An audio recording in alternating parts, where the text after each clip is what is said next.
रमैनी 3। प्रथम आरंभ कौन को भाऊ, दूसर प्रगट किन्न सो ठाऊ।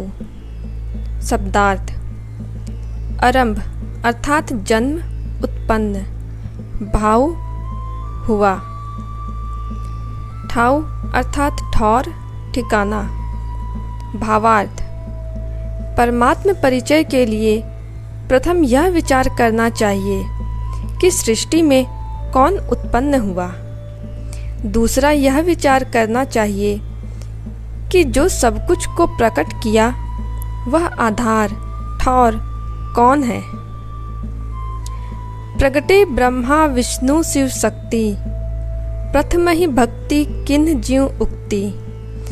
प्रगटे पवन पानी और छाया, बहु विस्तार के प्रगटी माया। प्रगटे अंड पिंड ब्रह्मंडा, पृथ्वी प्रगट किन्न नौखंडा। शब्दार्थ। शक्ति अर्थात शक्ति, प्रकृति। छाया अर्थात अग्नि। बहुविस्तार अर्थात आकाश। अंड अर्थात अंडज। पिंड अर्थात पिंडज। नौखंडा, नौखंड। भारत, इलावृत, किमपुरुष, भद्रावस, हरि, केतुमाल, हिरण्यमय, रम्यक, कुरु या ब्रह्म, भरत, सौम्य, नाग, वरुण, गभिस्थ, ताम्र, कसेरु और इंद्रखंड। भावार्थ।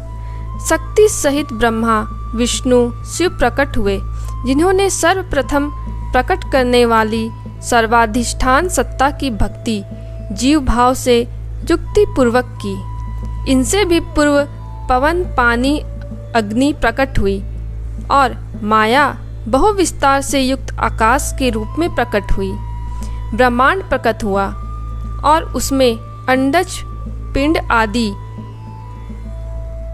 प्राणी प्रकट हुए। पृथ्वी प्रकट हुई और उसके 9 खंड किए गए। प्रगटे सिद्ध साधक सन्यासी, ई सब लागी रहे अविनाशी।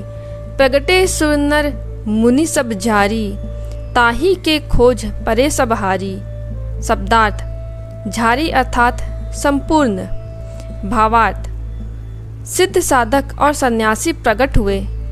वे अविनाशी परम तत्व को पहचान कर उसमें लगे अर्थात स्थित रहे। पुनः सुर नर मुनि सबके सब प्रकट हुए। वे अविनाशी जगतकर्ता को दूर समझकर उसे खोज के हार गए।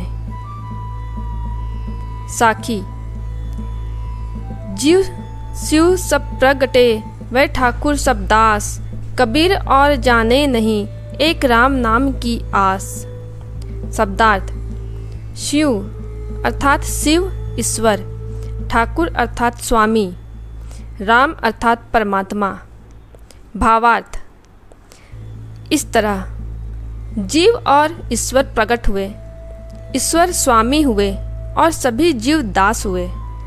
सद्गुरु कबीर साहब कहते हैं कि मैं अन्य किसी को आराध्य नहीं मानता, प्रत्युत सर्वाधार सर्वाधिष्ठान सबको प्रकट करने वाले राम के भजन की ही आशा करता हूँ।